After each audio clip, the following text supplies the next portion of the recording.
Salve, irmão, com bom dia de salvação. Vamos ver aqui, irmão, em Mateus 23, quando Jesus censura os escribas e os fariseus.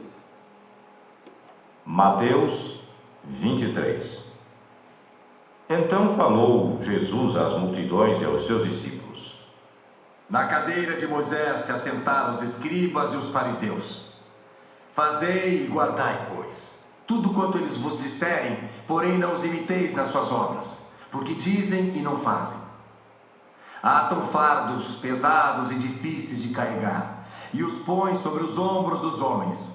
Entretanto, eles mesmos nem com o dedo querem movê-los. Praticam, porém, todas as suas obras com o fim de serem vistos dos homens, pois alargam os seus filactérios e alongam as suas franjas. Amam o primeiro lugar nos banquetes e as primeiras cadeiras nas sinagogas, as saudações nas praças e os serem chamados mestres pelos homens. Vós, porém, não sereis chamados mestres, porque um só é vosso mestre, e vós todos sois irmãos. A ninguém sobre a terra chameis vosso Pai, porque só um é vosso Pai, aquele que está nos céus. Nem sereis chamados guias, porque um só é vosso guia, o Cristo. Mas o maior dentre vós será vosso servo. Quem a si mesmo se exaltar será humilhado, e quem a si mesmo se humilhar será exaltado. Ai de vós, escribas e fariseus, hipócritas, porque fechais o reino dos céus diante dos homens, pois vós não entrais, nem deixais entrar os que estão entrando. Ai de vós, escribas e fariseus, hipócritas, porque devorais as casas das viúvas, e para o justificar fazeis longas orações. Por isso sofrereis juízo muito mais severo. Veja como é interessante essa palavra, quando Jesus fala que eles, os fariseus, ele colocava fardo nas pessoas.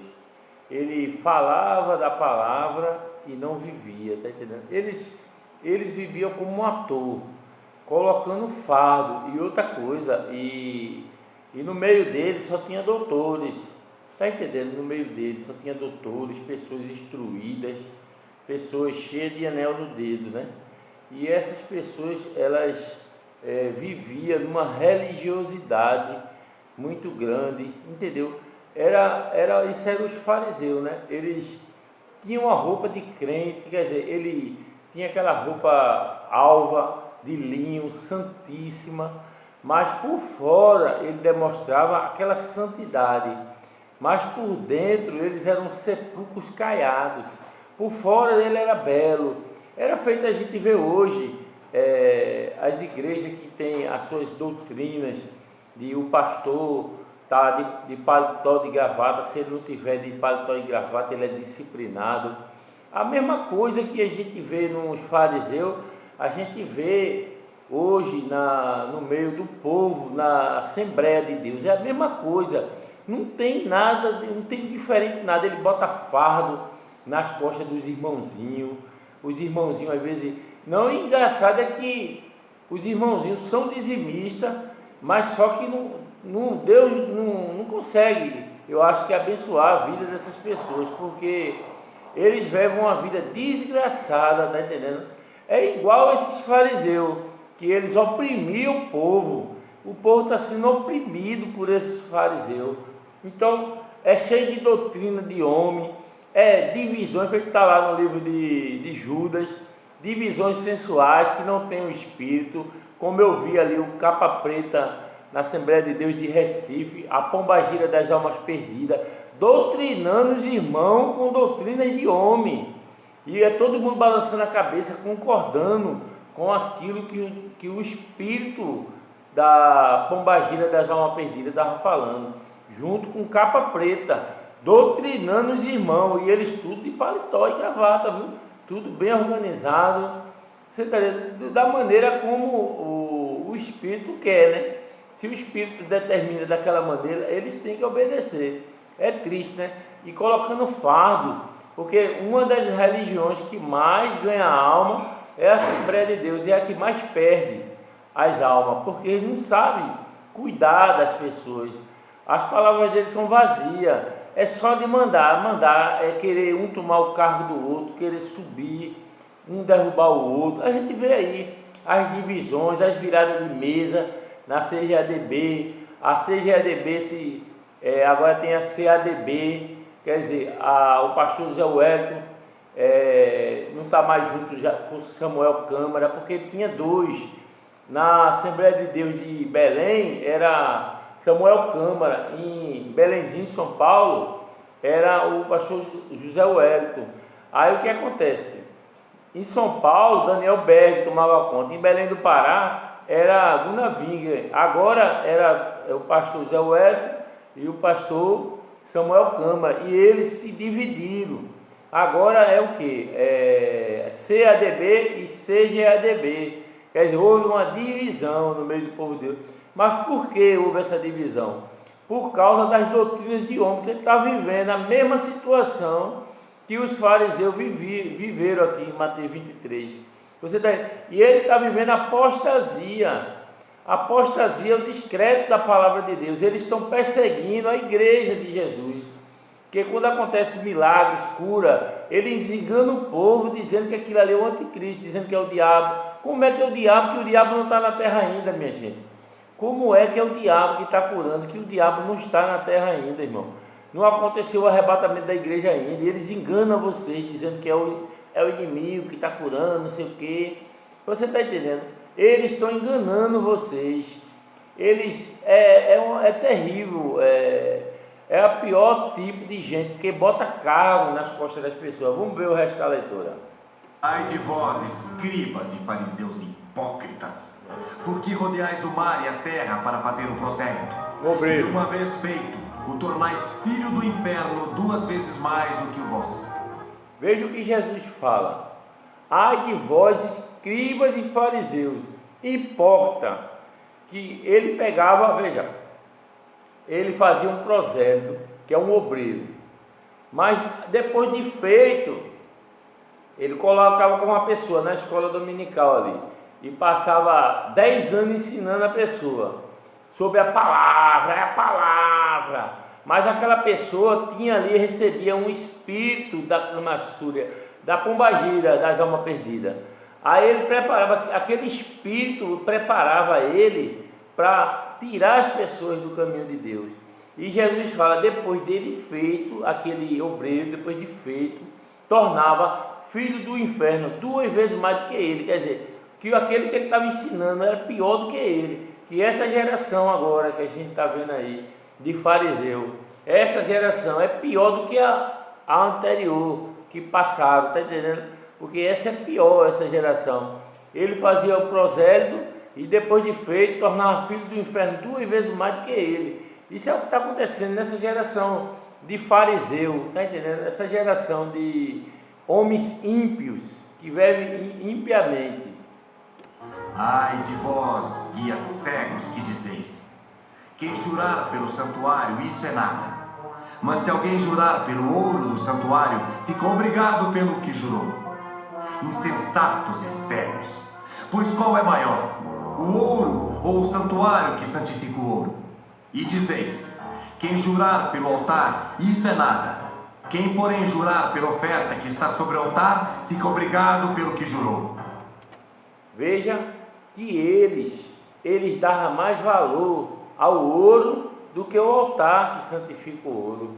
Ele dava mais valor às coisas materiais. Ele não era de ofertar algo bom para o Senhor. Você está entendendo? O dinheiro para ele era mais importante do que o altar. Ele não estava nem aí para o altar. Eles faziam feito Caim. Caim oferecia aquilo que não prestava, que não servia para Deus. Por quê? Porque ele dava mais valor ao ouro do que ao altar. O altar estava lá, ele não sabia ser fiel a Deus nas primícias. Eles roubavam a Deus, ofereciam um bicho cego, um bicho manco, entendeu? Eles davam mais valor às coisas materiais do que simplesmente ao altar, em ser fiel a Deus. Porque se você não dá valor às coisas materiais, você oferta ao Senhor. Você oferta a Deus, está entendendo? Aí você diz assim: eu não queria ter dinheiro, não queria ter. O problema não é você não querer ter dinheiro. A questão é você ter e você ofertar ao Senhor, entendeu? Porque às vezes você diz que não quer, porque isso é hipocrisia do coração, é os ensinamentos dos hipócritas, os hinos que ensinam essas hipocrisias, porque a gente tem que lutar e vencer, irmão. A gente não está, cristão não nasceu para viver uma vida derrotada, não. O cristão nasceu para vencer esses hinos aí, que fica ensinando a pessoa a viver uma vida derrotada. Isso já é um hino fracassado, não escute isso não. O cristão tem que vencer, como o povo do Egito venceu ali no Egito, Moisés. Veja aí o restante da passagem. Cegos, pois qual é maior? A oferta ou o altar que santifica a oferta? Portanto, quem jurar pelo altar, jura por ele e por tudo que sobre ele está. Quem jurar pelo santuário, jura por ele e por aquele que nele habita. E quem jurar pelo céu, jura pelo trono de Deus e por aquele que no trono está sentado. Ai de vós, escribas e fariseus hipócritas, porque dais o dízimo da hortelã, do endro e do cominho, e teis negligenciado os preceitos mais importantes da lei: a justiça, a misericórdia e a fé. Devíeis, porém, fazer estas coisas sem omitir aquelas. Guias cegos que coais o mosquito e engolis o camelo. Veja como é interessante essa palavra, veja. Ele falou lá dos prosélitos, né, que ele faz. Agora você vê que aqui os fariseus, antes, eles doavam o dízimo, né, da hortelã e do cominho e denunciavam a fé. Você vê que hoje, a descendência dele, que estão aqui hoje, que é os irmãos da Assembleia, que é a descendência deles, é pior do que eles, que esse daqui já não dizima corretamente. Esse aqui dá mais valor ao dinheiro do que ao altar. Já os fariseus, eles conseguiam ser dizimistas, tá entendendo? Apesar que eu acredito que eles fraudavam na oferta, né? Mas eles eram dizimistas. Aí Jesus fala que ele era dizimista, mas não tinha misericórdia, não tinha amor pelas almas, não tinha fé, entendeu? Todas essas coisas. Ele dizimava. A geração dele agora, que são esses fariseus da Assembleia de Deus na CGADB, que estão vivendo na rebelião, se dividindo, igreja se dividindo, pastores intrigados um com o outro, aquela confusão dos infernos. E você faz parte disso se você não conhecer a palavra.